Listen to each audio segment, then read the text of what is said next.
एक ऐसा कॉन्सेप्ट जिसे आज तक हमने केवल फिल्मों में ही देखा है, लेकिन आज हम आपको एक ऐसी ही घटना के बारे में बताएंगे जहां टाइम ट्रेवल का ये कॉन्सेप्ट सच होता सा लगता है। ये कहानी है एक ऐसे रहस्यमयी प्लेन की जो बीच हवा से अचानक गायब हो गया था और जब वो वापस मिला तो 35 साल बीत चुके थे। दरअसल ये घटना 4 सितंबर 1954 को सैंटियागो एयरलाइन की फ्लाइट EWA 513 के साथ घटी थी। ये घटना इतनी डरावनी और रहस्यमयी थी कि इस घटना को दुनिया के सामने आने से पूरी तरह रोका गया, लेकिन बावजूद इसके ये खबर आग की तरह पूरी दुनिया में फैल गई। 4 सितंबर 1954 को सैंटियागो एयरलाइन की फ्लाइट EWA 513 ने वेस्ट जर्मनी के एक एयरपोर्ट से 52 लोगों के साथ पोर्टो एलेग्रे ब्राजील के लिए उड़ान भरी। शुरू में सब कुछ सही जा रहा था, लेकिन कुछ ही घंटों बाद फ्लाइट का कॉन्टैक्ट कंट्रोल रूम से टूट गया। कंट्रोल रूम से कोई भी व्यक्ति ना तो पायलट से संपर्क में था और ना ही कोई पायलट किसी को संपर्क कर पाने में सफल हो रहे थे। कंट्रोल स्टेशन ने फ्लाइट के पायलट से भी संपर्क करने की पूरी कोशिश की, लेकिन कुछ भी हाथ नहीं लगा। काफी प्रयासों और सर्च ऑपरेशन के बाद सबने यही सोचकर उम्मीद छोड़ दी कि इस फ्लाइट को शायद नीला आसमान निगल गया है। यात्रियों के परिजन और अन्य लोगों ने भी मान लिया कि अब उन्होंने इन यात्रियों और EWA 513 को हमेशा के लिए खो दिया है और वे कभी भी वापस नहीं आएंगे। इस घटना का सैंटियागो एयरलाइन पर इतना बुरा असर पड़ा कि कुछ दिनों बाद ही सैंटियागो एयरलाइन को हमेशा के लिए बंद कर दिया गया।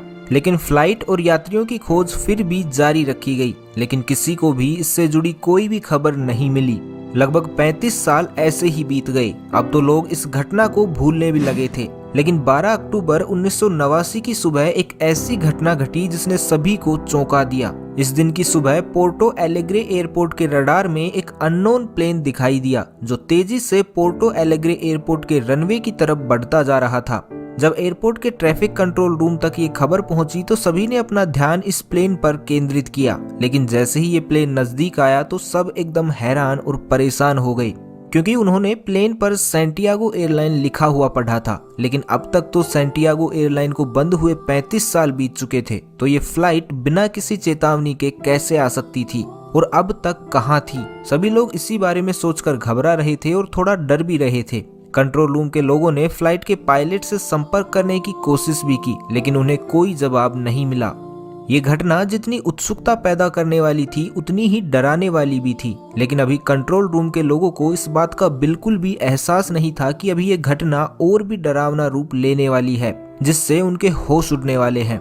खैर, इसी बीच प्लेन पोर्टो एलेग्रे एयरपोर्ट पर लैंड हुआ। जब पायलट से संपर्क करने पर भी कोई जवाब नहीं आया तो वहां मौजूद लोगों ने प्लेन के अंदर जाने का फैसला किया।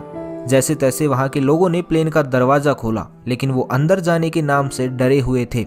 लेकिन मन में एक जिज्ञासा भी थी कि आखिर प्लेन के अंदर चल क्या रहा है। हिम्मत करके जैसे ही लोग अंदर गए तो प्लेन का मंजर देखकर सभी हैरान हो गए। प्लेन में जितने भी यात्री थे सभी कंकाल में तब्दील हो चुके थे, लेकिन सभी कंकाल अभी भी उसी हालात में थे जिस हालात में वो फ्लाइट 35 साल पहले अपनी उड़ान के कुछ ही घंटों बाद गायब हुई थी।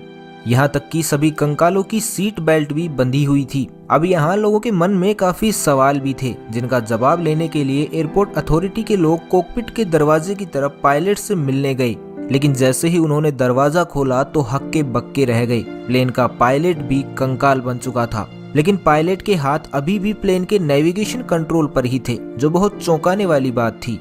ब्राजील की सरकार ने इस प्लेन की खबर और पूरी रिसर्च की जानकारी बहुत ही गोपनीय रखी। उन्होंने पूरी कोशिश की कि किसी भी तरह की कोई भी इंफॉर्मेशन बाहर ना आ पाए, जो कि हुआ भी। किसी को भी इस प्लेन की पूरी और सटीक जानकारी नहीं मिल पाई।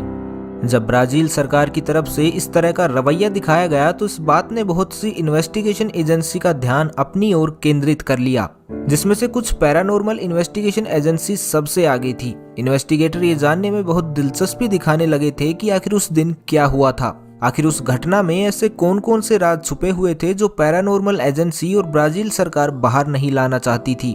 उस समय एक काफी मशहूर पैरानॉर्मल इन्वेस्टिगेटर और साइंटिस्ट हुआ करते थे, जिनका नाम डॉक्टर कोल से अट्टेले हुआ करता था। ये घटना उनकी नजरों से भी नहीं बच पाई और उनका ध्यान भी अपनी ओर खींच लिया। उन्होंने फैसला किया कि वे इस घटना के असली राज और सभी कारण दुनिया के सामने लाकर रहेंगे, जिसके लिए उन्होंने जी तोड़ मेहनत भी की। लेकिन डॉक्टर कोल्से, अट्टेले और बाकी सभी इन्वेस्टिगेटर दुनिया के सामने सिर्फ एक ही थ्योरी ला पाए, जिसके मुताबिक फ्लाइट 513 किसी तरह के टेम्परेरी टाइम बबल में प्रवेश कर गई थी और 1989 के काल में पहुंच गई। अगर इसको आसान शब्दों में समझा जाए तो फ्लाइट 513 किसी तरह के टाइम ट्रेवल में पहुंच गई थी, जिसकी वजह से ये अद्भुत यात्रा हुई। लेकिन यहाँ एक सबसे बड़ा सवाल था जो किसी भी थ्योरी को गलत साबित कर सकता था, और यहाँ तक कि इस सवाल की वजह से इस घटना की वास्तविकता पर भी संदेह किया जा सकता था। क्योंकि अगर एक पल को मान भी लें कि ये फ्लाइट टाइम ट्रेवल बबल में एंटर हुई और 1989 में पहुंच गई होगी, लेकिन 1989 में पहुंचने के बाद फ्लाइट को पायलट